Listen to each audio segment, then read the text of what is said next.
This video talks about why is my baby crying so much? Hi, I'm Jess Allen. I'm an infant mental health specialist and an infant body worker, and I like to talk about a common misperception, and that is why babies cry. Or more specifically, what in the world does my baby have to be stressed out about?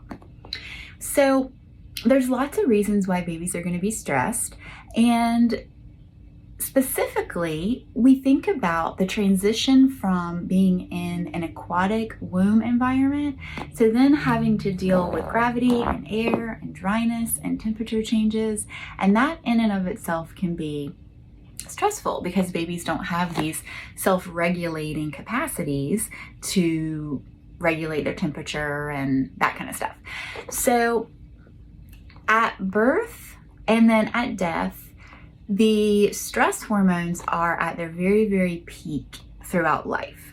So our babies are already born with a lot of stress hormones, and that is protective so that they can be born without injury and get through the birth canal or get through the cesarean incision.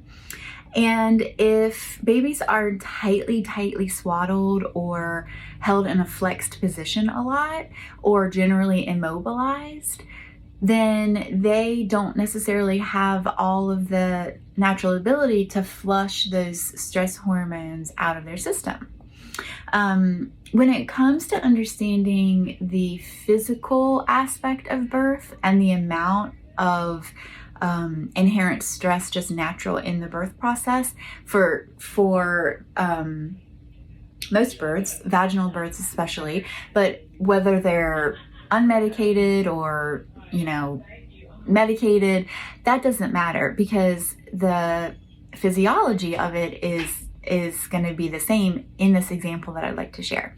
So I like to use these hoops as my sort of pelvic example.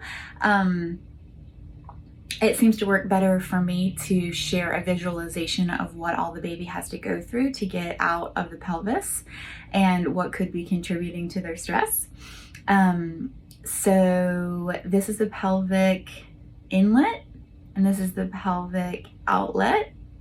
And you can see that they are oppositional in their which way's the long way and which way's the more narrow way.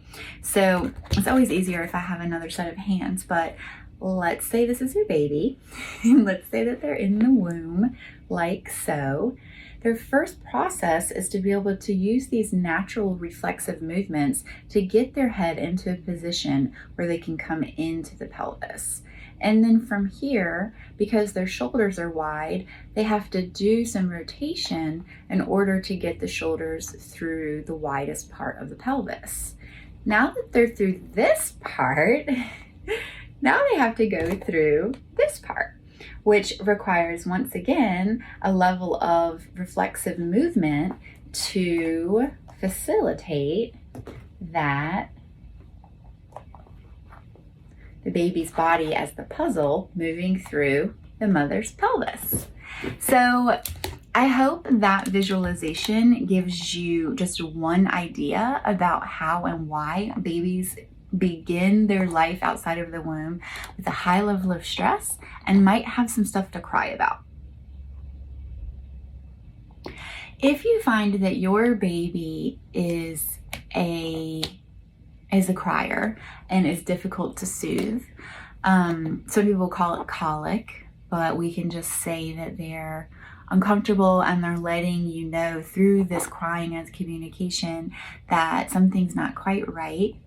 I really encourage you to find a body worker in your area who can do an assessment and some manual therapy for your baby, and troubleshoot also with a lactation consultant and working with a postpartum doula.